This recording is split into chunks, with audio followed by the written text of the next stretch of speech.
we're very grateful, Don, that you've come over today to help provide our education session this year. Don is the vegetation management biologist with Glacier National Park, and knows as much about weeds as probably anybody that I've had a chance to interact with, and is helping to lead the fight in Glacier to keep these invasive plants out of the park, or at least from taking over more places in the park. So we'll let her share with you about some of the key species that we're concerned about. And then afterwards, we'll get ourselves organized. We'll carpool up to our pull site, spend some time pulling weeds and being outside, enjoying this beautiful place and some camaraderie. And then afterwards, we'll have some lunch and some door prizes for all of you. So we'll be a little more information about how that'll work after Don's presentation. Don, we're really grateful for you to be here, and thanks for taking some time to share with us. Also, I'm going to pass around anyone wants one of our stickers. Thanks for coming out today. You can take one or each, whatever you prefer. Just pass those around. Awesome, thank you, Peter. I did have a PowerPoint. My thumb drive is sitting in my car right now, so I ran in here because I was running late because the traffic was horrendous from the west side over. But so I'm going to wing it, which I think will be just fine with this smaller group. It gives us more interaction and give you opportunity to ask questions and ask for clarification. So as Peter said, I'm the vegetation management biologist for Glacier National Park. Been there just a little bit for a short period of time. But basically one of the big programs that I do is an invasive plant program. So we have a native plant restoration program that offsets some of the work that we do and try to out-compete some of our non-native invasive species. But what we're going to do today is talk about non-native invasive plants and why we're concerned about that. So the first thing is to make sure we're all on the same page so we know what we're doing. So let's talk about what is a native plant. Yes, this is interactive, so you get to ask questions and answer questions. So what is a native plant? Saskatoon. What is a native plant? How do we define a native plant? So what makes Saskatoon a native plant?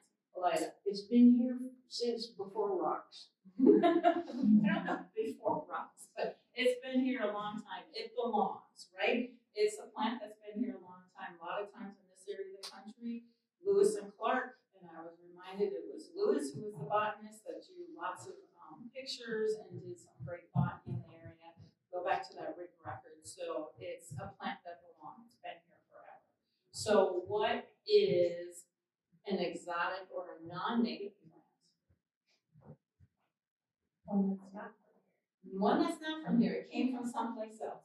Usually we brought it in for a reason. We brought it in because it was pretty. We brought it in for erosion control. We brought it in for honey production. So a plant that came from someplace else is a non-native or an exotic species. So what is a weed? Anything that you don't want. Exactly. It's a plant out of place. It's what you don't want. So can a native plant be a weed? Yep. He's saying yes. An example in the Flathead Valley is common yarrow. We love common yarrow. It's a native plant in the Crown Continent ecosystem. We love it. Hello. You're welcome. It's native, it belongs, it's an early colonizer to get established very quickly. But in the Flathead Valley, wheat farmers do not like common yarrow for exactly the same reason. It's an early colonizer, gets established really quickly, and reproduces really quickly. So it outcompetes what they're after. The wanted plant they want is winter wheat, and common yarrow outcompetes it. So in Flathead Valley, it's considered on our weed list there because it is an unwanted plant. But for us, it's a wanted plant. So yes, a weed is a plant out of place. So what we're going to focus on today and our targeted species that we're going to be looking at are those species that go the next level. Not only are they non-native, but they're also on the Montana noxious weed list. And a noxious weed is basically a plant that has been identified in the state of Montana. Basically, it's been identified mostly that it threatens agricultural lands. So Montana has had a noxious weed list since the late 30s, early 40s, a really long time. The state of New York just did one about 5 years ago. The first noxious weed basically, it's legislated, so it's mandated by law that anybody that has any land manager, so whether it's a federal land manager as myself, or private landowners that have a quarter of an acre, or anybody in between, they have to have some kind of management plan in place for any of these species that show up on the noxious, on the state list of noxious weed list. So when I started, we had about 20 species, 25 species, and now we're up to 36 species on Montana's noxious weed list. So basically what it comes down to is any of those species that show up on the list, and there's different categories, and we'll talk about those in a little bit, how that falls in. But basically, you have to have some kind of management plan in place if you have any weeds. So if you have spotted knapweed on your property, you can manage it as easy as hand pulling, mowing, depending on the species. Not really a great strategy for a lot of these species that have incredible root systems. You can use herbicides, there's biocontrol agents, there's all kinds of different tools in the box. But for the most part, it's really hard. Montana is a big state. It's really hard to enforce it. It usually comes down to a neighbor reporting another neighbor that says they have these weeds on their property, and then we usually go more as an education component. But you can, if there's not any compliance after being educated, you get a couple of notices saying that you have noxious weeds, you need to do something. If you don't do anything, then eventually you will get charged. Basically, I think in the state they do it in a variety of different ways for different counties, but eventually you do get, whether it shows up on your taxes or they come and treat it for you and you get a bill for the treatment. There's a variety of different ways they do it depending on the counties. So noxious weeds are the ones that we really focus on. And those species, so like I said, have a threat to agricultural systems. In the last 10 years, the state has also added species, thank goodness, that also threaten our wildlands.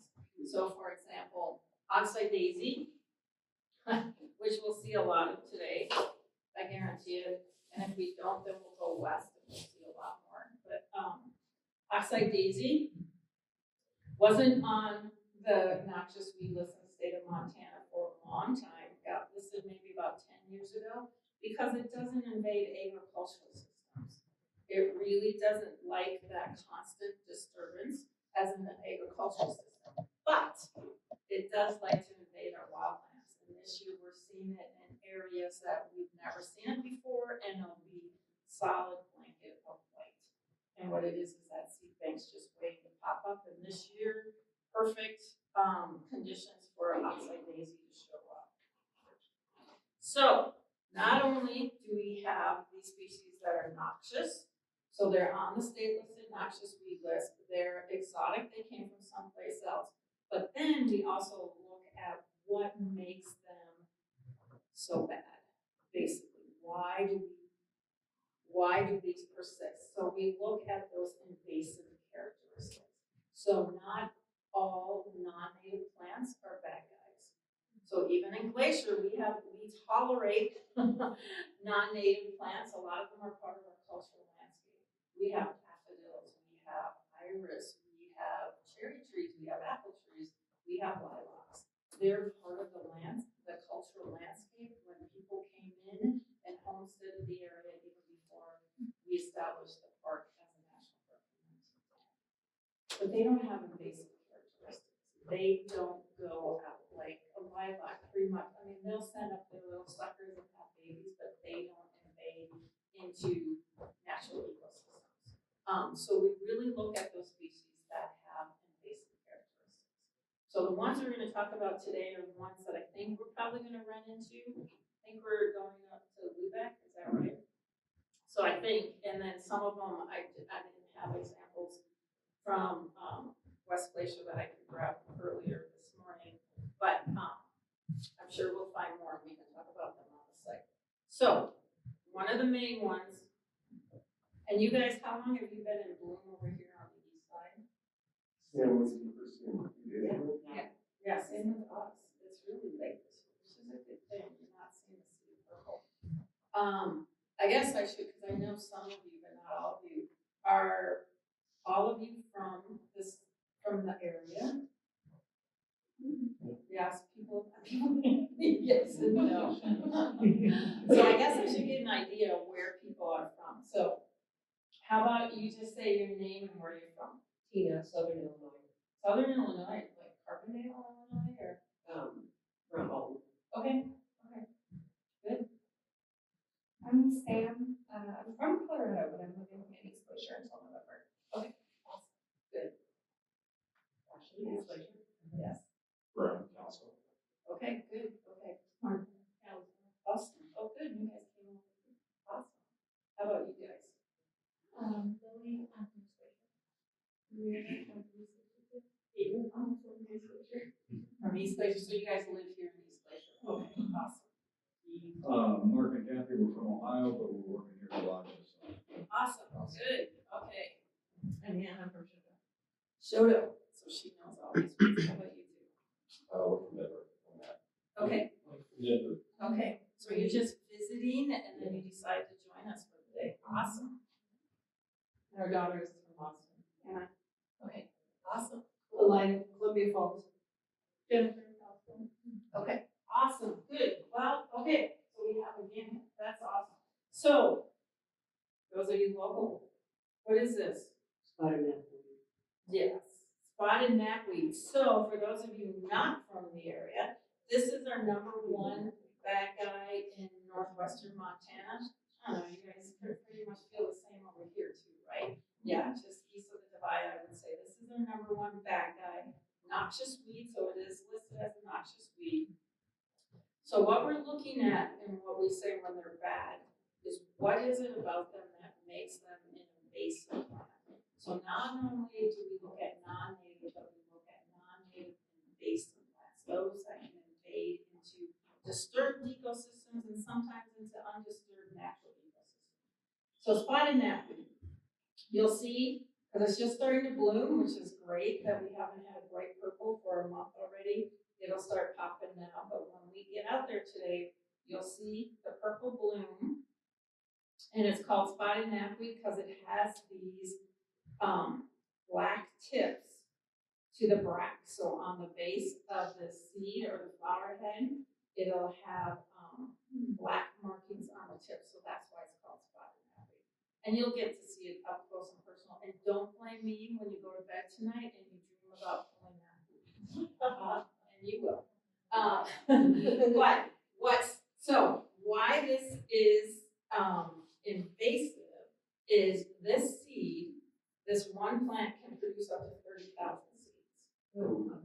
30,000 seeds from one plant, and then the seed head has a little wing on it, what we call pappus. So it has a little wing, a little feathery wing that allows it to be spread by the wind as well. So not only will it drop 30,000 seeds, potentially up to 30,000 seeds, but it can also spread it by wind. It also produces a chemical from its root system that kills anything that's not just like it. So it's called Glacier-Two. So that's why, and you'll see it over here quite a bit, fields and fields. Well, we'll see it in 5. I'm not saying just east, but Kalispell, even Columbia Falls now, we have fields and fields of purple, and it's because it's sending out this chemical that's letting the other, either non-native, some of the grasses, even some of the other wildflowers, and it kills it. It'll actually sit in the soil, plants, and inhibit them from being able to produce. So it's a leopathic, that's what we call that. But we also, once it sets seed, it'll sit in a seed bank. And we used to say, 30-some years ago, that it would sit there waiting for the most opportune, I said this the other day, opportune moment to be able to set seed. And we were saying about 5 years, now we're saying that seed can sit there for at least 25 years. So it's waiting for the perfect opportunity. This year, thank goodness, and maybe it'll come and it'll show up, but this seems to be later in blooming this year. We have some, like the oxeye daisy, which I'll talk about, and the we'll talk about, introduce you to in a little bit. Seems like we have the perfect opportunity for that seed bank to be shown. We have lots of the younger ones showing up. This is also not palatable, though folks were telling me, I just did the weeklets over in West Glacier for folks on Thursday, and people were telling me they are seeing some of these heads being munched on, which is kind of unusual, but once it blooms, right when it starts blooming, which is happening right now, it tends to be sweet. It was brought into Flathead Valley for honey production, and you can buy honey that's been made from spotted knapweed at the Murdochs in Columbia Falls. I refuse to taste it because I just don't like spotted knapweed. It does produce a tannin in it that makes it very unpalatable. So it surprises me, but I think what they're going for is that fresh flower right at the very beginning, because once it starts drying out, it's pretty nasty. And so, big thing spotted on the bracts, purple flower, multi-stemmed in terms of branches, has these leaves that are separated and pinnately, so they are divided leaves. The good news, only one good news about this plant is it is a taproot. So when we go to pull it today, and you guys got a bunch of rain last week, is that right? Did you guys get rain last weekend? Yeah. So maybe the ground will be a little bit softer than it is over on the west side. Everything's popping off right at the crown, which they're kind of designed to do, but if we have a little bit of moisture, you can get most of that root. So this one, so it has a taproot, so if you get as much of this root, and this is a pretty good one, actually, this is done. It's not going to come back from the same root system. So that's the only good news about spotted knapweed, that if you get most of that root, it's one and done. Thing is with this, this is in the aster family, which a number of these species are, which means they will put so much energy into going to seed that even if you did this even before it was blooming, if it's just budding like this and you threw it on the ground, it's still gonna produce viable seed.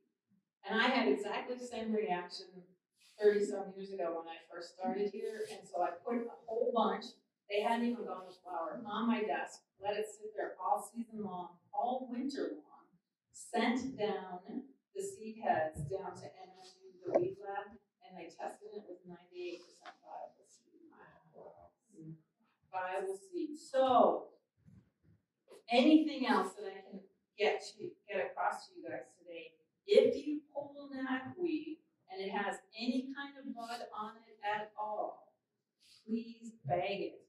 I get so many well-intentioned folks that pull it, it's like, oh, spotted knapweed, I'm gonna pull it, and they leave it in the trail, they leave it in the road, inside Norfolk Road in particular, I get it every single year.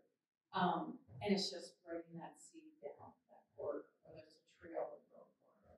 So we bag our weeds all the time when it starts getting like this. When it's in rosette, we don't have to, but very, very important. So spotted knapweed, prolific cedar, allelopathic by its roots, and unpalatable, so not a very good forage, not good for wildlife. Will goats eat it? Goats will eat it because goats will eat anything. And so there are definitely goats out there for hire. We have some in the Flathead, I know there's some over east as well, that will come and munch on spotted knapweed, and people use it for knapweed control. The big thing is with goats, because we live in bear country, they need to be an electric fence. They can't just wander, and they will eat everything. They don't just go for the spotted knapweed. They eat everything. So depending how you're managing your property, it's a viable option, but your site conditions really determine what you want to do. For example, in Glacier, it's not an option for us. One, we have bears. Two, domesticated goats carry preferable to our mountain goats and our bighorn sheep.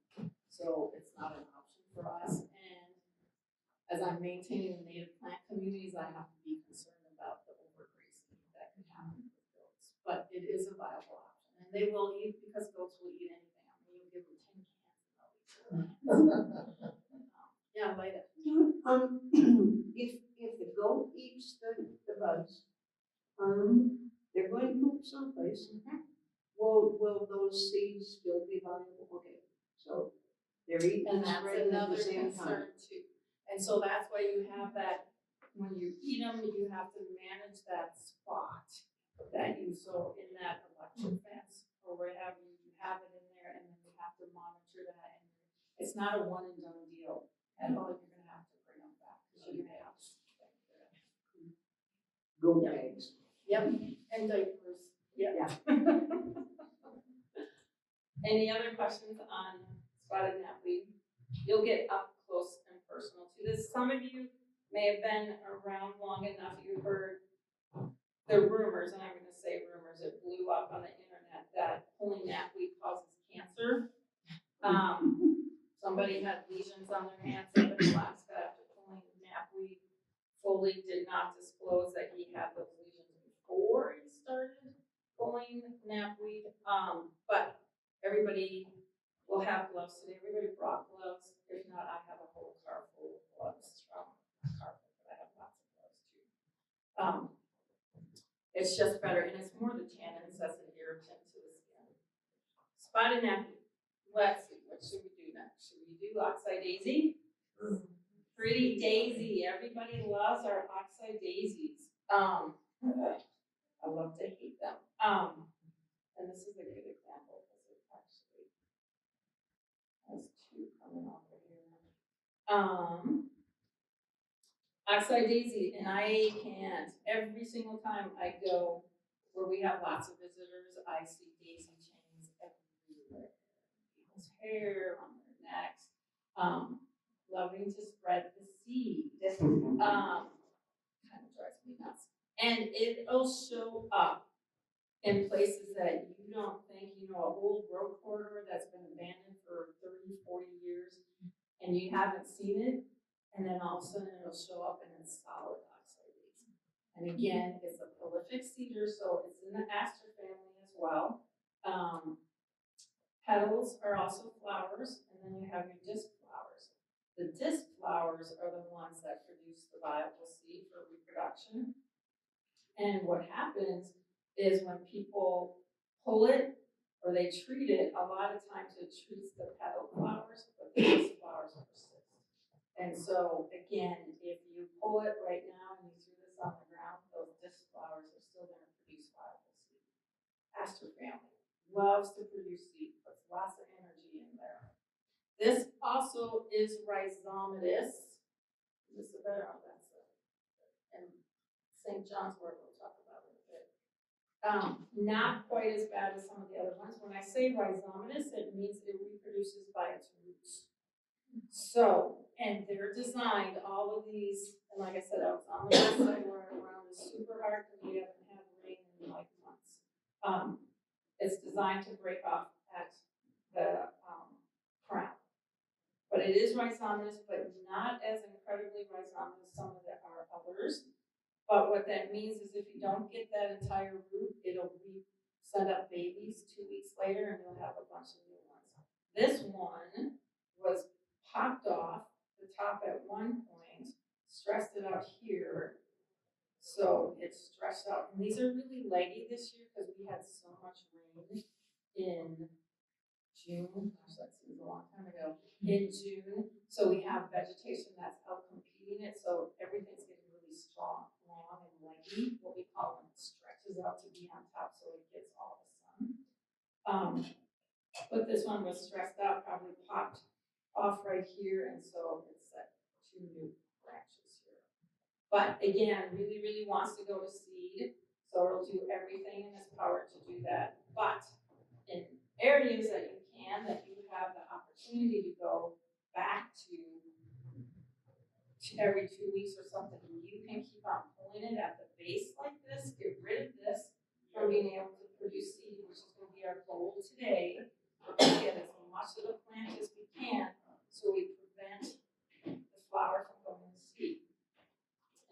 ideal world, we would go back in 2 to 3 weeks and go and pull all that new growth again. But the idea is to wait until it bolts again. Sorry, this is so leggy, I can't go back. For it to bolt again, send up a stem, wait for it to get to this point, and then pull it again here. And eventually, all that energy that's stored in the roots will run out. So that's the idea of trying to control some of these that are rhizomatous, that reproduce by its roots, that you can do that by stressing it out, letting it coat, get ready to go to sleep, then denying it from doing it, and it'll keep on doing it, and it'll eventually run out of energy in the roots. Does that make sense? So oxeye daisy, we'll see lots of that today.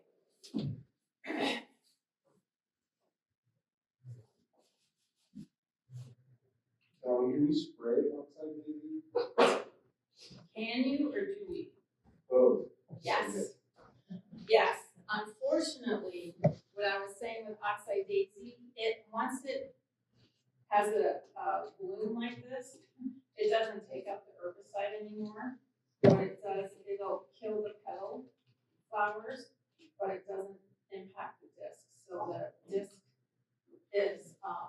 disc is allowed to go to seed, which is unfortunate. So you have to get it when it's in its rosette, when it's really hard to identify.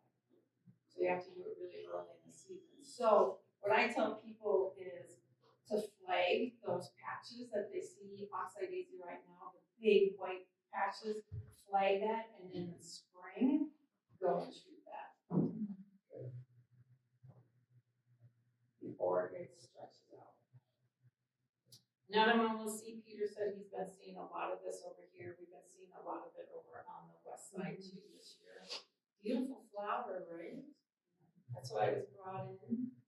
St. John's wort, which some of you have heard, and I'm gonna pass this around, and what you're gonna do, and I'm gonna say this because I want you, and let's see if we have, oh yeah, it's down there. This one has nice big leaves on it. You're gonna take a leaf off and look at it, and you're gonna see perforations in the leaves, little dots, clear dots through there, and that is a key characteristic for this plant because we have native St. John's wort. And I'm saying this, normally in a very stable ecosystem that isn't being threatened by climate change, we have distinct habitats for the exotic St. John's wort versus our native St. John's wort, which is alpine. It grows up a tree line, basically. But as we get longer growing seasons in the higher elevations, there is potential for the exotic St. John's wort to move up higher in elevation. Right now, alpine St. John's wort only grows this high. At the max, maybe 6 inches. Usually it's more like this. But I have had well-intentioned volunteers that have climbed up Elk Mountain and came down with a bag full of St. John's wort. And I pulled St. John's wort. It was like, no. So this is a good example because our alpine St. John's wort, even when we grow it in our native plant nursery in West Glacier, which we do because it's a great restoration species, it never gets this tall, never stretches out. Again, things are really leggy this year, really stretched out to alpine feet, so it gets all the nutrients from the sun, but it's, so the key characteristic is really looking at that perforation, because it is Hypericum perforatum is the species of it because it has those identifying characteristics. Also, and I should have said this, and the other day I couldn't see that, but there could be my old eyes too. There are normally black dots on the back side of the flower.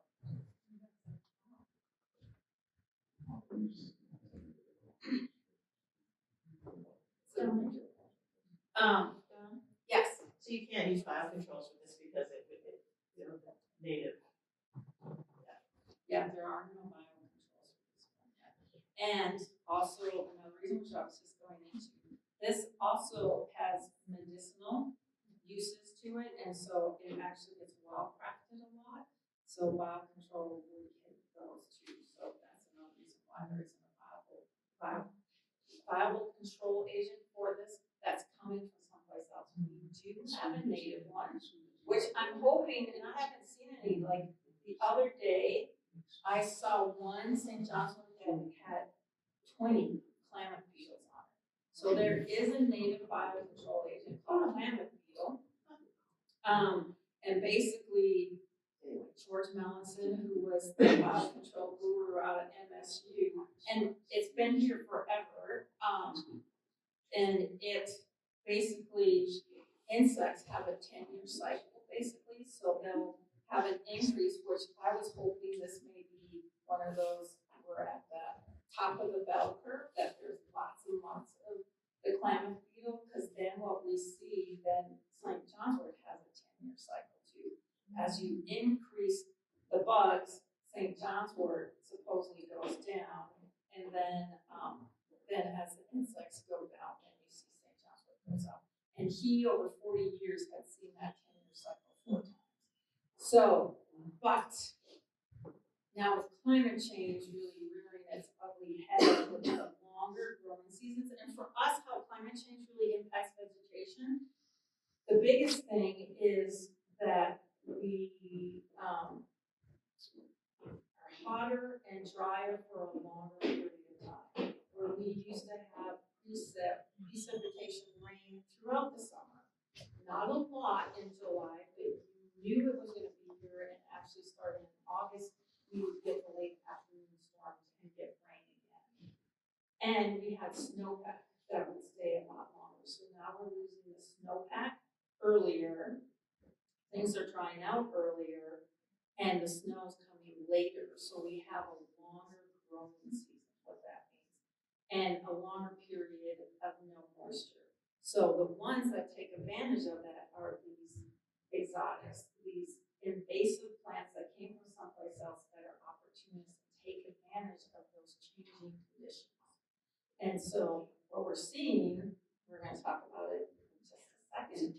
Some of these invasive plants that are getting established in areas where they've never gotten established before, because a longer growing season snowpack diminishing sooner, that means these guys can go higher in elevation, because before that shorter growing season would really limit them from being able to get established there. Now they have a longer time to grow. Some of these species now can go to seed twice. So they'll get going in the hawkweeds, which we'll talk about in a minute, are doing that. They'll go to seed really early, and then they'll go to seed late in the fall. This year, I think we're going to see 3 growing seasons, because I'm seeing hawkweed and bud again now. So climate change is really allowing these invasives to show their nasty characteristics of being able to adapt and get established very quickly, where our native plants are much slower to make adjustments to that because they're native and they're used to being here, but now changes in the climate are happening quicker than they can adapt. Go back to this word we used, I think it was biodegradable, or what does that mean? Is it something about So, people harvesting? They get to, so they're growing this for traditional medicinal purposes. So they basically grow it, or they have an area that they get to designate as being wildcraft, that we're going to designate this as an area for St. John's wort to grow. And so in areas of Washington State, Oregon State, they're allowed to do that, to wildcraft St. John's wort. Public areas? No. Like I've had requests over the years, especially 10 years ago maybe, it was a really big deal as an antidepressant. Now it's more as a tincture for joint aches, but I think people still think of it as an antidepressant. But asking if they can collect it in the park to be able to use it for traditional use, to be able to wildcraft it. And we can't do that because it's a park resource, even though it's not native and invasive. We don't want it. We actively handle it, but we can't give it to you and let you use it for for economic reasons, for you to be able to say, oh, I got this, I collected it and used it, and be able to sell it. It's the flower that we use, correct? They use everything from the roots, and the flowers. So the roots are more now I might get this wrong. Where's the tincture The from? flowers and the little black weeds on the back of the flower. Okay, that's the tincture stuff, right? Yep, so then it's the antidepressant that's from the roots. Yeah. So, yeah, lots of traditional uses. I was just wondering when you're talking about climate change and like the altered like wildfire seasons, I would imagine that they really thrive, like the early succession ones would really thrive in that. Is there a lot of work done to reseed those areas with it? Really good question. A lot of that. So traditionally, we have not, because our ecosystem here has traditionally evolved with wildland fire on the landscape. So a lot of our vegetation likes having fire come through and clean it up. So in the past, we have not had to do active restoration. We have not had to reseed. We basically monitor, and actually a lot of times after wildland fire, we see some plants that only come up after wildland fire, which is like rock harlequin, which is a really cool plant. We have a geranium. We have several species that only come up after recent wildfire.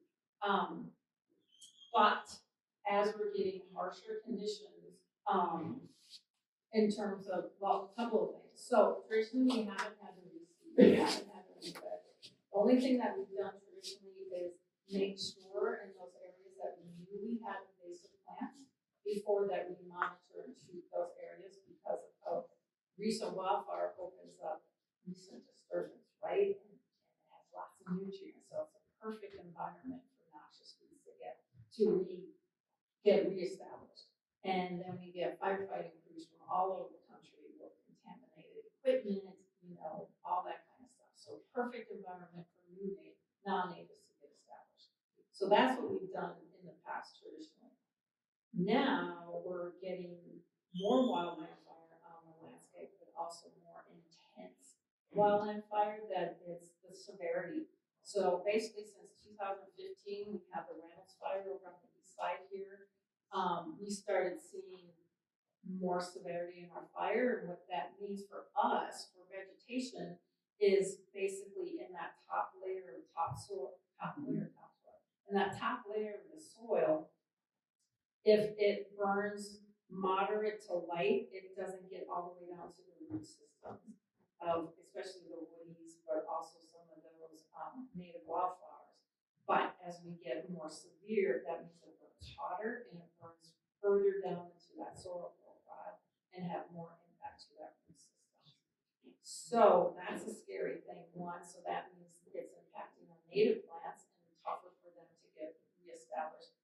And then also those non-native invasives have a great opportunity because our natives are having a harder time getting reestablished. Does that make sense? Yeah. So, for example, so in 2003, we had the Robert fire over on the west side, burned super hot, jumped Camas Road, jumped over there. I had flames literally on the other side of this table, and I had St. John's Wort blooming right on the edge of the road. It showed up right away. Same thing in the Reynolds fire over at Rising Sun, just above there, had Canada thistle popping up right when I had fire, still fire on the landscape. So those invasives really take advantage of that. So, and as we're seeing over time, usually like we have a big red bench fire in 1988, and 10 years later, we have lodgepole pine back that was taller than me, which isn't very hard, I acknowledge that, but it was taller than me after 10 years. Now we're seeing 20 years with the Robert fire, and those are trees that are just starting to get that height. So our native vegetation is taking longer to respond to wildland fire, and a lot of that is drought stress. So it's taking longer. So what that means, there's more open niches for those non-native invasives to get established because the natives are taking longer to respond because of other pressures. So not only increased severity of fires, but then we have drought that's exacerbated. So the recovery of native vegetation is slow. So now we're really concerned about new invasives coming in because of that. So the long answer to your question is historically, no, we haven't had to actively restore. We are now actively, with the Inflation Reduction Act, funds from their nationwide have a seed collection strategy and seed storage strategy for Department of Interior, that we're collecting new seeds actually on the cruise starting on Monday. American Conservation Experience Crew coming in, and we're doing seed collection in all of our big national parks. That's going to be available to U.S. Fish and Wildlife Service as well as BLM lands, and we'll store that and we'll get five on the landscape and say this is seed that's not available. So big, huge national strategy, and it's because of that concern of our native vegetation no longer being able to respond as quickly after wildland fire. So big initiative, we'll see how that goes. We're just starting it, but it's pretty cool. And we actually, Glacier, we're going to get a seed cooler, so we'll be storing some of that seed right here. Which should be really awesome. So, yeah, good question. I went off on a tangent on that. And we probably want to pull weeds at some point this morning, right? So, St. John's Wort. So again, I kind of showed in the example I showed around very rhizomatous as well. So that's a big concern when you're trying to handle. But again, our biggest goal today is to get as much of that plant that we can and prevent it from going to seed to be able to set more seed to have in that seed. And I'll touch on invasive grasses just really quick, and then we can probably get ready to roll out. And related to wildland fire, it really kind of connects in there. We have 3 non-native grasses that are starting to show up in our ecosystem that are listed as noxious weeds. One of them that's really associated with that wildland fire is cheatgrass. In the Flathead Valley, we didn't have a lot of cheatgrass 10 years ago, and now it's everywhere. I mean, Columbia Falls has it everywhere. Kalispell has it everywhere. It's just gotten crazy in Flathead Valley, and all the climate change modeling has shown it's going to move up, and it is. It's already moving up from the Great Basin area, which has been kind of the historic cheatgrass part of the nation, and moving up into the Rocky Mountain front, both east and west. So it's following those models really well. Loves wildland fire, and unfortunately, it's a vicious cycle because it also carries wildland fire. It'll move it much more faster. So we're trying to stay on top of it, but 10 years ago, we probably had about 6 known acres of it in the park-wide. Now we're up to 26. How does it Mostly reproduce? what? How does it reproduce? By seed, it's an annual, so it only produces seed, but why it's called cheatgrass, it goes to the seed, it comes up really early in the season, before even our native plants are waking up from hibernation, basically, and I'm anthropomorphizing. But it comes and it seeds, goes to seed really early in the spring, and then it does it again in the fall. And actually, we're seeing it do it right now again. So it did this last year 3 times. It's going to go to seed this year. So very, very prolific seeder. It's an annual, which means it responds really well to hand pulling. But if you don't get it when it's a small patch like this, and it has 3 years or 3 times in 1 year to go to seed, the next year it's going to be the size of this table, and the next year it's going to be triple that. So it gets established really quickly and it explodes. So big concern. Nasty one. It has no valuable forage at all. It's just nasty grass. And then 2 other grasses that are new. We don't have them here. You guys don't have them here. We don't have them here in the park. But Medusa had big concern. Flathead County has it. Just a long on grass that's horrible.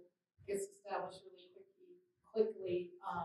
And then Bentonata, not in our ecosystem, but I'm suspecting east here and out is going to become a problem because it's been a problem historically in Yellowstone for a long time. So we know it's able to thrive, and I think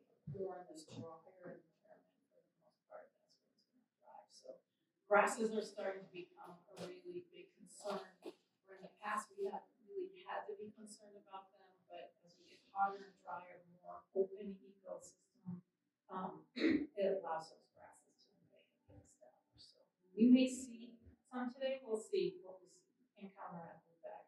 And I would imagine what we'll do is once we get there, we'll just take a pause just to make sure everybody's on the same page and know what it is that, what our targeted plants are. As we always say, when in doubt, leave it out, find out for sure that it's what we want. Just because it's purple flower doesn't mean it's the bad guy. We have lots of asters right now blooming, geraniums blooming still, I think, and maybe going to seed pretty quick here. But yeah, we just want to make sure we're doing the right thing. And again, our goal is to get as much of the plant as possible. So you're going to use your knees. Not your knees. I said this the other day too. Your legs, not your back and not your knees. But you use your legs and get down at the very ground, at the point where it hits the ground. You can easily pop things off here, but remember it has all of this and it'll go to seed or set up a flower pretty quick. So you want to get as much as we can right at the base of the crown where it needs the soil. That was really quick, but not really that quick. Thank you. What about Canadian thistle? Yeah, what about it? No, Canadian thistle is not fun, and we probably won't be pulling it today. It bites. I mean, we need to have 2 layers of leather gloves. It's not native.